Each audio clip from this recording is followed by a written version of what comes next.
Keep it on the level. I'm climbing up the ladder while you in need of a shovel. I can do this all day, I can do this all night. What's up, AWA? How are you guys? I'm Steve Tan. Hello everyone, I'm Evan Tan. How is everyone today?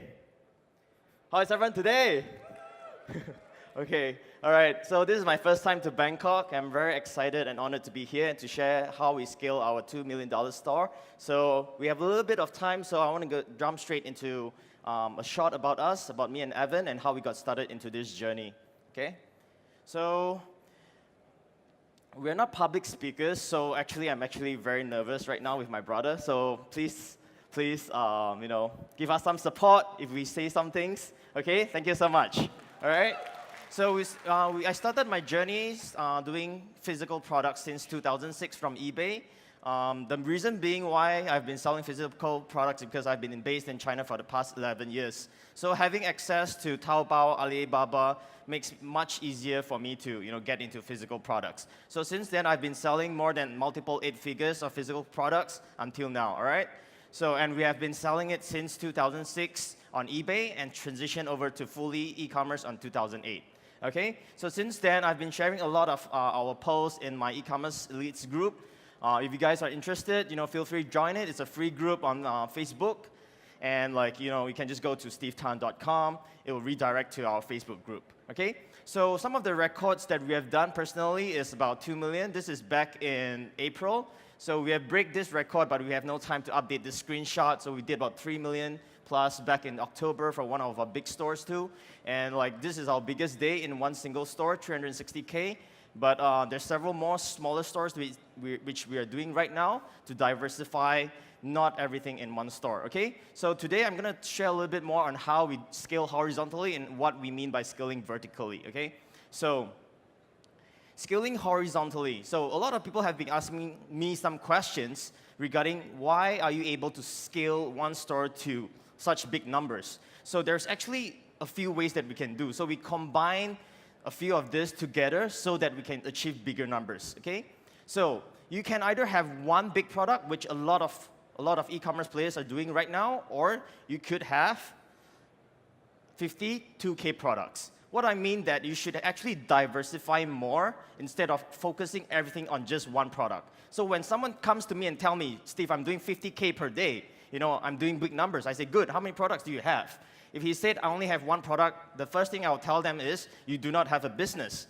Because what if the product dies down, dies the natural product trend, you do not have a business the next day. So for me personally, of course, we like to have a lot of first-tier products, but we also have a lot of second-tier, like 2K products. We also have a lot of 1K products, which I'll say more in the third tier, okay? So you need to have a lot of products in order to diversify your risk, right? And to have so much products, you need to have a system in place, okay?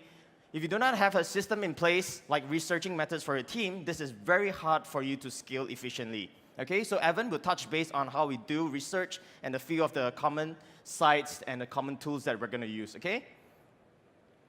So also, when you find one single product that you can do, you're gonna scale it hard, okay? Because if you do not scale it fast enough, everyone is gonna, this market is very transparent. So everyone's gonna, use the same ad copy, use the same product. Everyone has access to AliExpress. So that is why you need to learn how to scale efficiently on Facebook, all right? We're gonna go through on the best practices that we use, what kind of ad copies, when to cut and scale your ads later on, and retargeting, and lookalike audiences as well. All right, and also the differences between auto and manual bids and why we prefer the other over the other one. All right, so are you guys ready? All right, awesome. Evan? All right. Okay, so first thing, just now, as Steve has said, how do we actually scale horizontally, okay? So in order to really look for a lot of products out there in the market, you actually need to really go deep. Okay, so we really have to go through the usual few. A lot of people, when they always ask me, hey, Steve and Evan, how do you look for the few products? They always talk about the usual few. Instead, me and Steve, we actually have our secret weapon.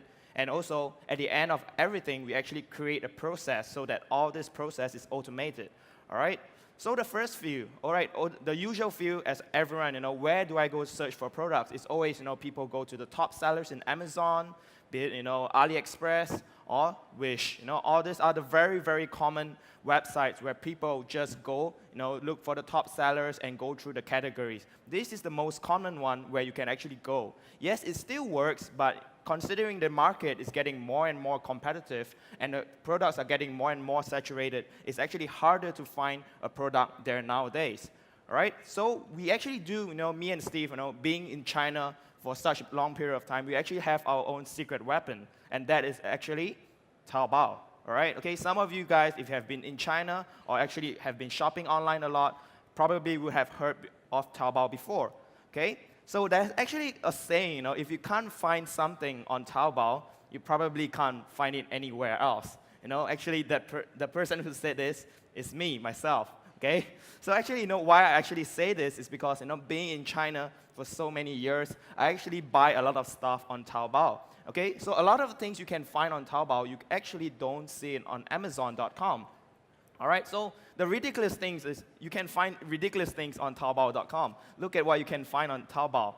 You can even buy worms, They even have a money-back guarantee to buy worms, living cockroaches. You can buy all sorts of things. Of course, I'm not saying you are selling cockroaches to, e-commerce, right?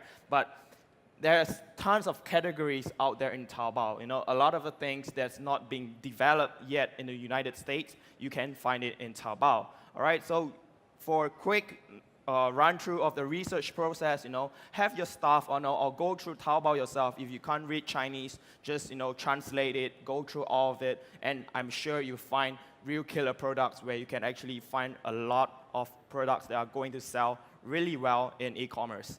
All right, so as you can see the picture right here, there's tons and tons of actually categories where you can find. All right, so at the end of it, by creating a team, we create a process. All right, what are the wow factors of these products? You ask yourself, if you are the customer, why is this product a wow factor? Does it have actually a wow factor?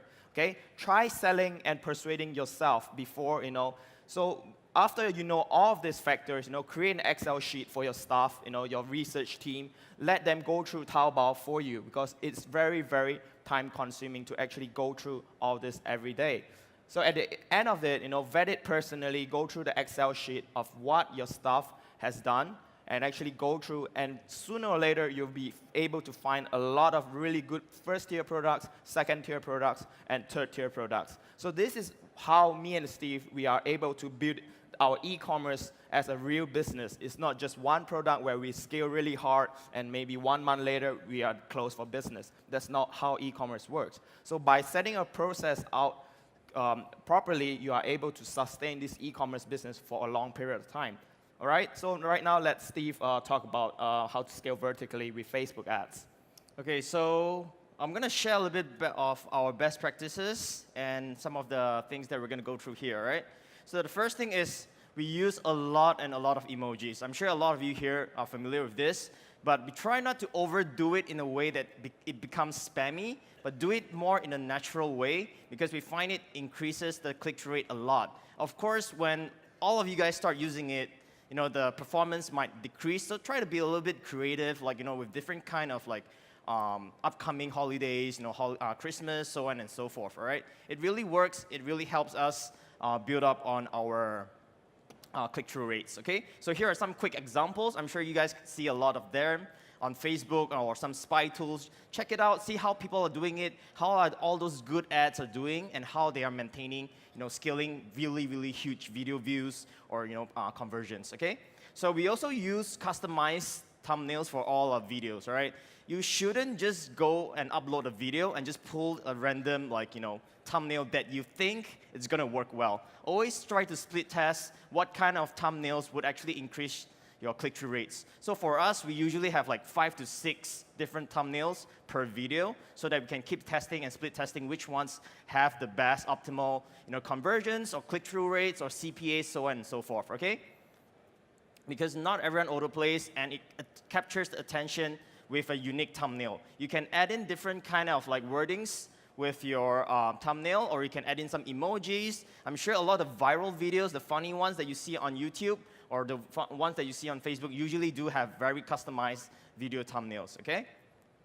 So eye-catching video, always make sure you can have, like, you can put in some taglines, like tag someone who needs this, you know, tag turn on the sound, or you would love this, okay? So usually last time before we start using this, we use it a lot on the ad copy, but we find it more, you know, it performs way better if we put it inside the thumbnail itself, whereby people, you know, when they see the ad, they don't even have to read your ad copy, because nowadays people just skim through all the ads, kind of becoming blind to it in a way. So you want to make sure you put in a lot of effort into making sure that people sees it in the first split second, okay?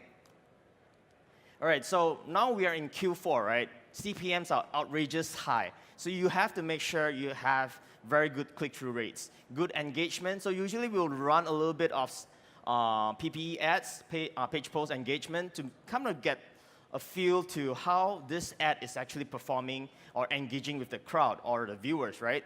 So make sure, you know, you have all this like emojis, customized thumbnails to make sure that you have better click-through rates, and it will reduce your CPM a little bit, or it will make sure that you can actually scale bigger with more clicks, okay? So we're also gonna touch base on how we do retargeting, okay? So we do a lot of VC, initial checkout, but no purchase, okay? And also, we do a lot of customized posts to re-engage our customers. I'm sure a lot of you here know what's retargeting, but we do pretty much every single option that's available on Facebook for making sure that we can reach all our custom audience, okay? Last time, we avoid a lot of initial checkout because we thought, since we're already doing add to cart, right, why should we do initial checkout? So, and it actually surprised us, one of our best performing ad sets actually come from initial checkout, okay?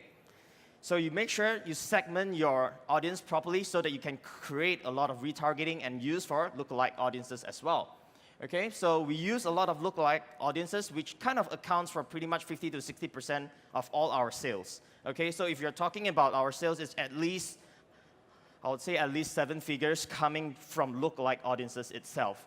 The only downside to lookalike audiences is sometimes it might be a little bit cranky, it might not have delivery, but if you contact Facebook, they'll tell you, okay, it's you know, overlap or something. But just, I kind of felt, you know, if you leave it there for a few days, sometimes it will just re-optimize itself and give you delivery. But if you don't get any delivery, just delete that ad set or that campaign and recreate it again, okay? All right, so lifetime value, this is something that's pretty much added just a few months ago, and this actually works a lot of wonders for us. So you can basically export everything from Shopify or some way your email list that has all this value and put it up. So basically what it does is it combines all the information of your top-end customers. So Facebook will automatically find all the best high-value customers for you based on your ROAS and based on the order value, okay? So, all right. We also do a lot of, we do everything above 50%. I haven't tried anything below 50 because like if someone is not interested in watching finish your video, most probably they're not interested in buying your product as well. So do test everything above 50% all the way to 95% for your lookalike audiences as well. We also target top-tier countries like US, Canada, Australia, New Zealand, but usually we'll try to group them as well so we can segment them by APAC, EEA, ASEAN, and NAFTA. All right? And lookalike audiences. There's a few ways to do this. You know, 1 to 10%. I have never gone above 10% with some special tools, but I think 10% is pretty much the max you can do, okay? So usually, there's a few ways that I do this. Either I do 1% to 2%, 2 to 3, 3 to 4, or sometimes I'll just segment them to 0 to 5, 5 to 10. Or you can just play around with it. The best one I have is actually around 3 to 5%, okay? Not necessarily that your 5% is going to outdo your 10%, okay? It doesn't mean that 1%, 0 to 1% is always the best performing one. It doesn't work like this, okay? So you have to make sure you test. Sometimes, you know, you get way better results with 8 to 10%. Sometimes you get better results at 3%. There's no guarantee, all right? I wish I could tell you 1% works the best, but, you know, the matter of truth is Facebook doesn't work that way, all right? We use auto bid 70% of all our campaigns, okay? because it's very time-saving to use auto bid. If you're using some manual bids, unless you're using some tools like Smartly or some other tools, it will usually take you a lot of time to optimize your manual campaigns. So we only use it for 20 to 30% of all our ads, okay? Because if you find a killer product, we will usually create a very, very big manual campaign, usually in the range of 50,000 to 25,000 per ad set. That is how we scale with manual bidding. But if you're doing so, sometimes when my friends ask me, are you doing a lot of manual bidding? And ask, what's your budget? If you're spending less than like 100, 200 or a few hundred per day on that ad set, I wouldn't suggest even trying out manual bidding because like it doesn't work very effectively, okay? There's no fixed way, but we only use auto bids for testing products. I wouldn't even use manual bidding for testing new products because it's so time consuming and we test so many different products day in and day out, okay? No fixed way of testing, so be flexible and be creative in testing, similar to how you guys do CPA. You know, a lot of, I kind of felt that you guys are way ahead of the curve with CPA. That is why a lot of my friends who's like doing very well in e-commerce usually have a very strong background in CPA. So you guys are actually crushing it a lot because with all the experience, with all the creativity that you guys do, you guys can crush it easily, and you have way more advantage than normal marketers, so be creative in your testing. All right, so we also this is the initial way we do testing. It's very common. It's one campaign per country, 20 ad sets usually per new product. We split it by interest, okay? Usually 500K and above audience size. This is how we do our testing. If you have a big group of custom audience, you can use that for testing as well. And we do one-day click, all right? Okay, so for auto bid, I'm running out of time, so I have to be fast here, okay? So this is all the information here. We usually scale when it has at least 2 to 3x ROI, because once you start scaling, your CPA is going to go up, your ROI is going to go down, right? So make sure you have at least good ROAS before you start scaling, because if you don't, you're going to see like once you have 2x, 3x, once you scale, probably you will go down in negative, all right? Okay, so scale with auto and duplicate manual. If you have very good performing auto campaigns, auto ad sets, duplicate it and do manual, and you can actually scale pretty quickly with big budgets. But make sure you have very good ROAS before you consider duplicating it to do manual. Okay, all right, so when to cut? Okay, I'll just display everything, okay? So do not optimize your ads like on day 1 or day 2. Try to at least give it at least 3 to 7 days. If you don't give it enough time, you can cut your ads, most likely you're gonna see very inconsistent results. So we usually have 2, 3 screens, big screens. If you guys are doing this as a full-time job, make sure you have big monitors whereby you can split the screens. You can have 3 days here, 7 days here, and compare the metrics easily, okay? Don't start optimizing your ads like, just one day and you see good results, or you see bad results, you start killing the budget, turning off the ad set. It doesn't work that way, all right? Give it a little bit more time. Now we stick at least 7 days. Even if we're in the red, negative ROI, we're still gonna give it a little bit more time in testing, okay? Facebook recommends 2 weeks, but I think it's kind of too long, so I'll stick to 7 days. All right, we also use a lot of Facebook rules. We don't use the paid media buy tools like Smartly because I feel it's kind of a little bit expensive for us, so we felt it's more efficient if I hire a little bit more manpower for our media buyers, okay? So we use a lot of Facebook automation tools, which I think some of the speakers has already touched base on, okay? So it automates a lot of things while you're away. Like even if we're on events or away on holidays, it does a lot of work. It's very straightforward. You can adjust your cost per purchase. You can also adjust like a lot of things like increase the budget by 20% per day. Well, if it's performing. If not, you can turn it off, okay? All right, so that's all that I'm gonna share. All right, I hope you guys, due to time constraints, I cannot expand all my information on how we deal with our company operations, how we do our full thing research. Usually we'll have different kind of operations for our entire different company structure, okay? So I hope you guys can scale to the moon, and I'll see you guys up there. Thank you so much. All right, thank you. Thanks, guys. That was Hey, Eric. fantastic. Are you ready for a few questions? Yeah, sure, I can. You got the Tan brothers on stage, so come on up to the microphones here. We got some nice chairs. You guys sit over there. All right. I'll sit over here.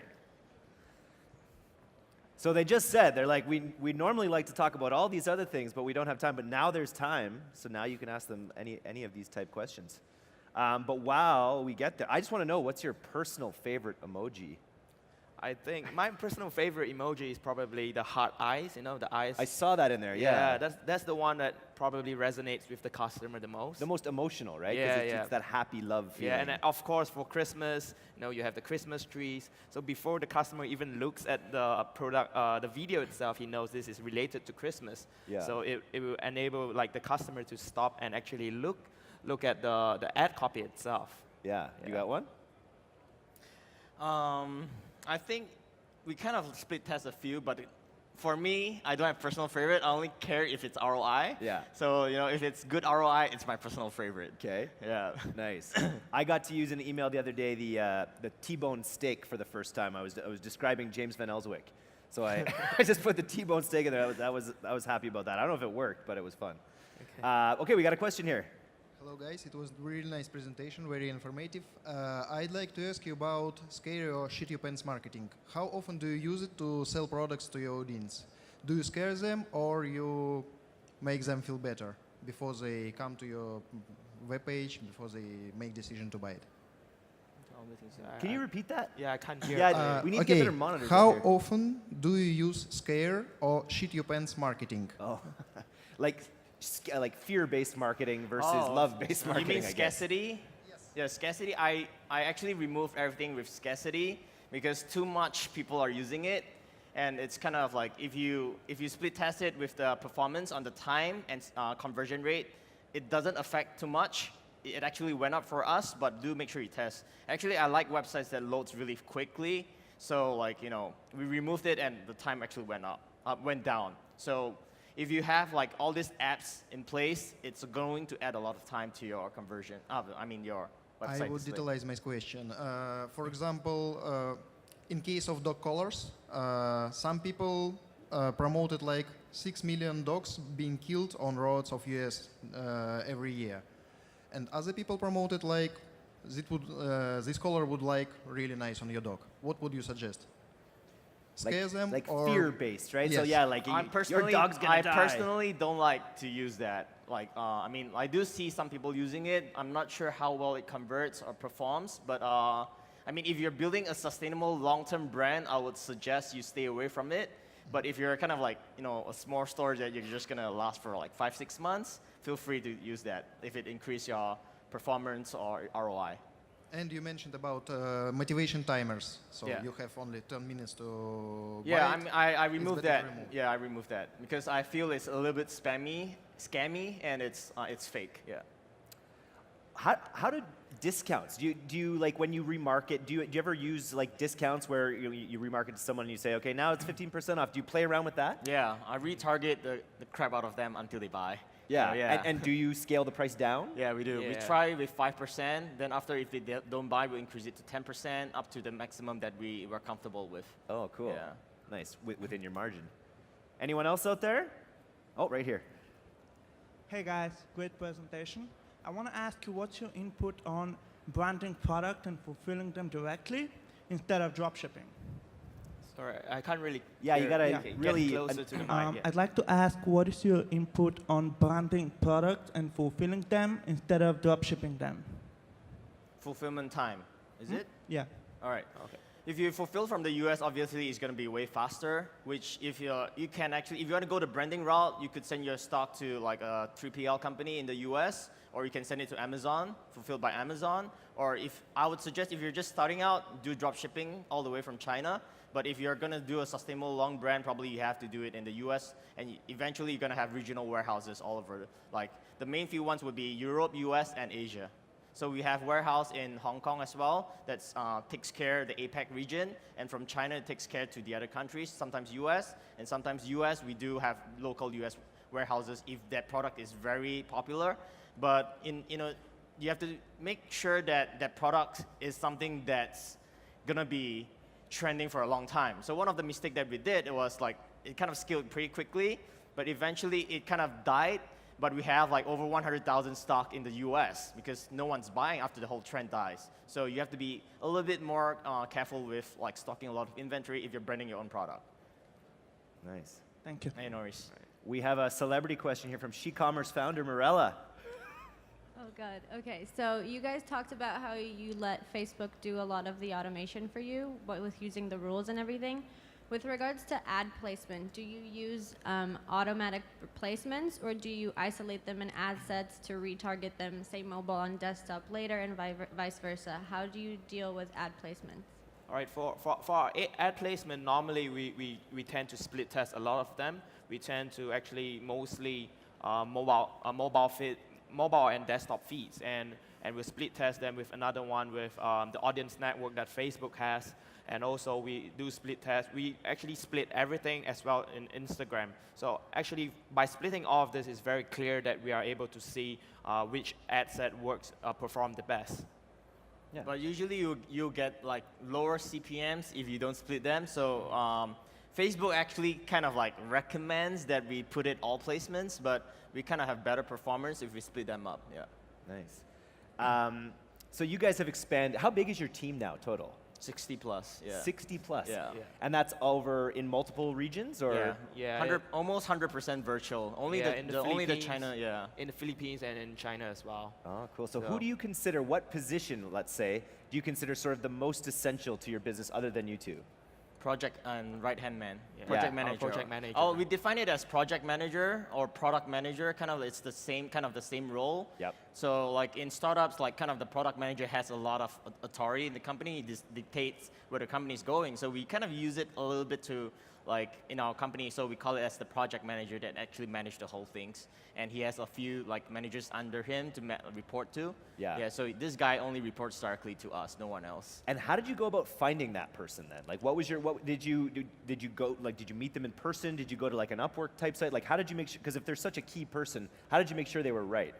I think, we are really, you have to pay a lot for this kind of people, obviously, right? If you pay crap, you get crap in return, right? Yep. So this guy actually worked for one of my startups before. So I kind of knew his personality, Yep. how he's a hustler, he has to work like all this. So kind of if it's, you're gonna find someone random in the, I wouldn't hire someone that's like super top tier executive level because like he's not the guy that actually does all need the a execution. grinder, yeah. Yeah. So you need someone that's kind of like one level below the executive so that he can do all this execution work for you. Yeah. That makes sense. I think we've got a question here. I just wanted to know, how many products are you testing on a weekly basis? So on a daily basis, we tend to test at least 10 products. Wow. So a lot of all this process has been automated by our team. So what we do, like as we mentioned just now, we set out the process right from the research team, right? So let's say a product team, the research team will search to at least 30, 40 products every single day, and we'll have our right-hand man who vets through all of the products, and then let's say 10 products each day, he'll set a date for each.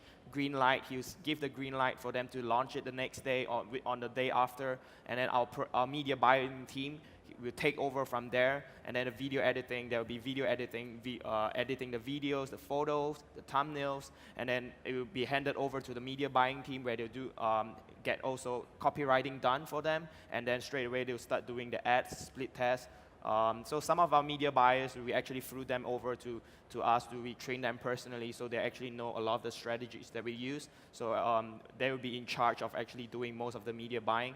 And then after that, for the final like scaling, where it's really scaling, let's say we find a really, really good product, then I actually come over and actually personally handle the large products where it's scaling above 100,000 a day.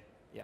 And so at what point, I mean, essentially, when you're scaling the product, do you actually ship it to yourself to start doing like all the marketing assets so you're not using it from AliExpress or whatnot, the imagery? Like, at what point do you determine when is a good time to actually ship it to yourself?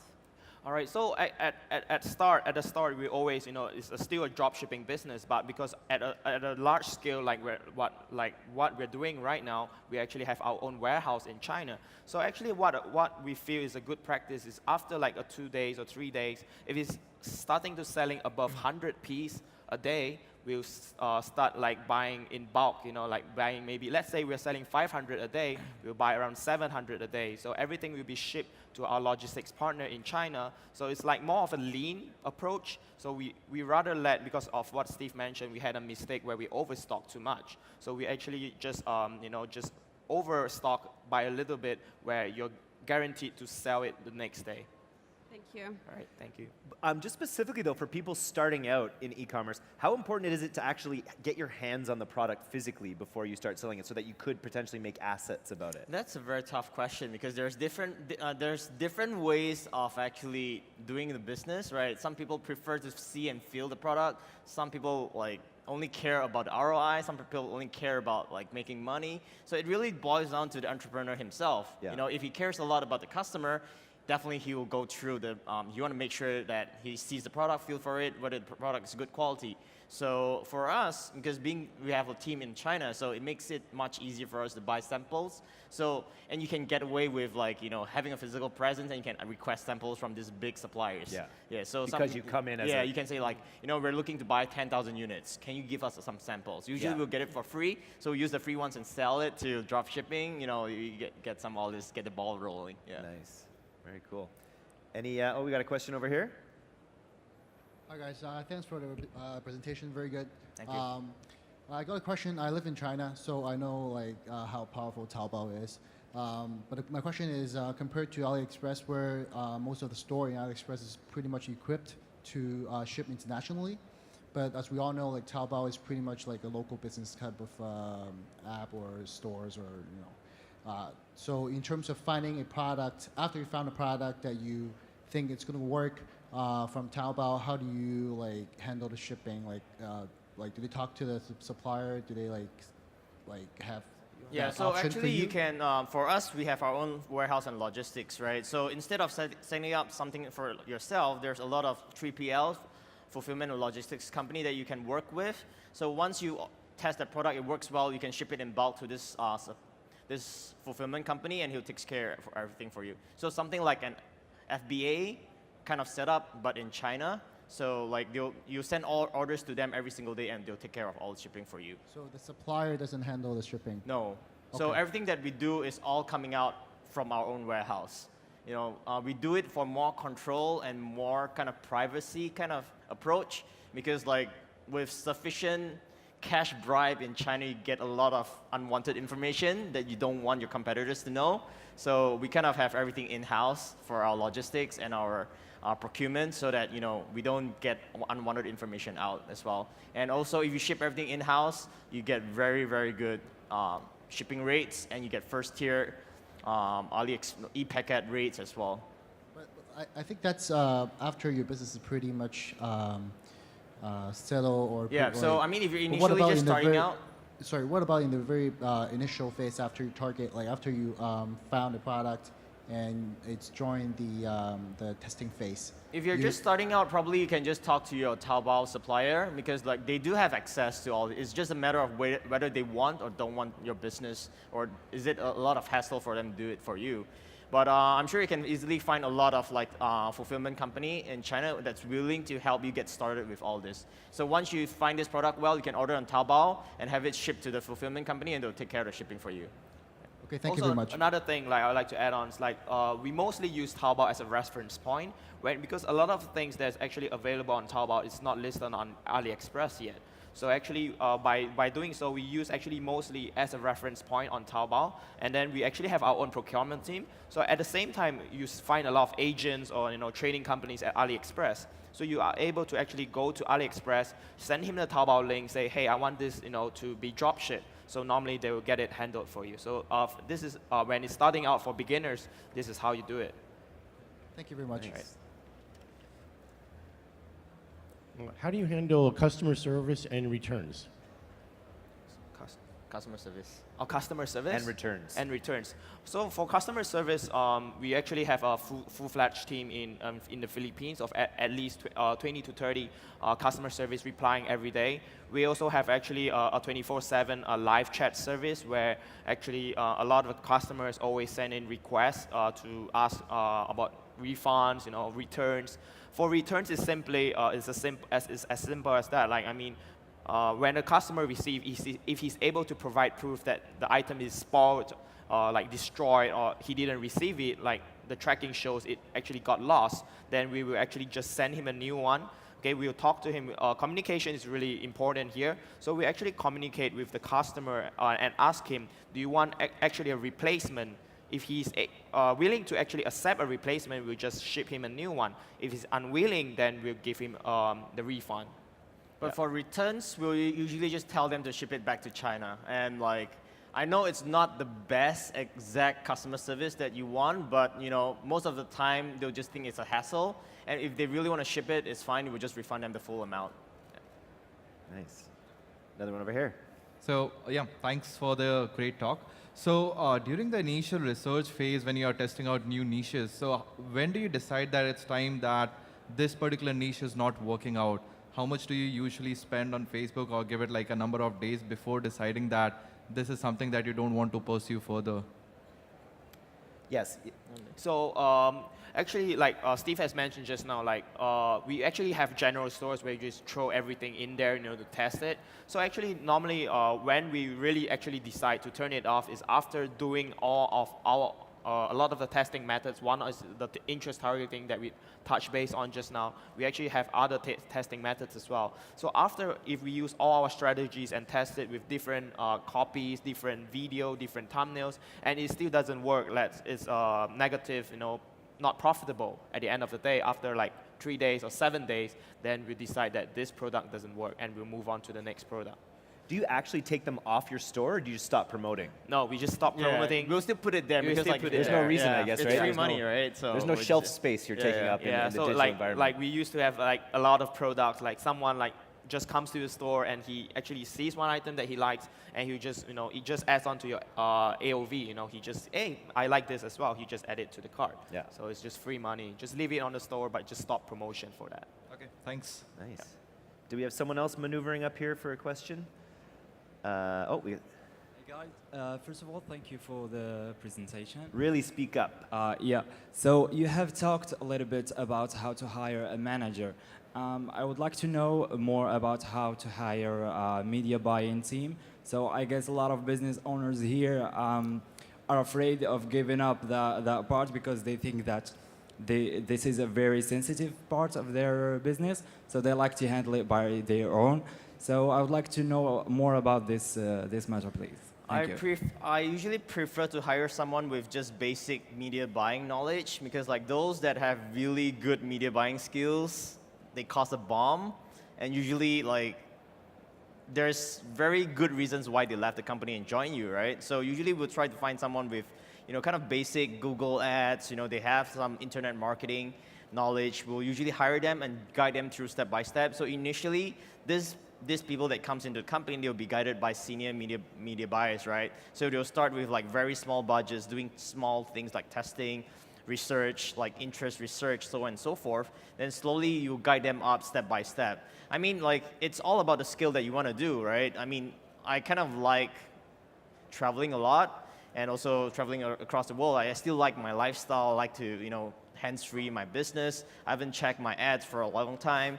I prefer to set up a team with more automation that can do all this stuff for you. So if you kind of like prefer a small team in-house, then probably you can like just have one person helping you. But if you want like kind of like more hands-free, then you have to have people, because if you don't share, you can't scale, right? So I mean, Google or Facebook can't get to where they are today if they don't like share their like insider stuff between their own teams, right? So probably the question for you is like, if you have a virtual team, then probably how you could structure it in a way whereby all the media buyers kind of like don't know each other, so they kind of can't exchange information, or kind of like, usually I don't like one person that knows every single inside out for your business, because like if they can do that, right, they can do it for themselves. And they can actually use your company for testing products, and when they find the hot selling products, they can just do it at their own Shopify store at night. So that's what kind of happened to one of my friends in China, because he's just starting out. He doesn't have a lot of business sense, but he's doing like 10, 20,000 per day. It was like, when I was talking to him, he shared with me his business model. I said, dude, trust me, these two guys that you have right now, they'll leave your company within 6 months. And like, I'm right when I'm talking about, okay, they're gone, right? I mean, like, they are using the company for kind of like, testing all these products. So kind of find a little bit more time in structuring your company in a way that if you don't like sharing all this information, so that like if one person leaves, everything is still intact. Compartmentalization. Yes, That makes sense. So even for our websites, website A, customer support doesn't know website B customer support, so on and so forth. So in the event, like if they want to do some funny tricks to us, right, they don't have all this because like, I mean, all you guys are hiring, almost everyone's hiring from the same location, Upwork or whichever online jobs PH. So sometimes when someone leaves, we will ask, okay, which store did you manage or who do you work for? And easily a lot of information just comes out like naturally, right? So try to kind of like be a little bit more sensitive about all this information. Thank you. Hey, Norris. Nice. We got someone waiting here. Okay, thank you for your presentation. And this is our first year in e-commerce, and we have a website, and we only accept PayPal payment. And we found that when the order increases, and there comes the fraud payment, like unauthorized payments. And so here's my questions. And we don't have a affiliate marketing method yet, so we wonder why, and we'd like to know how do you deal with this kind of fraud payment? Do you have any kind of this issue? For us, it's very simple. If it's high risk from Stripe or like inside Shopify dashboard, it shows you if it's high risk, we'll just refund it.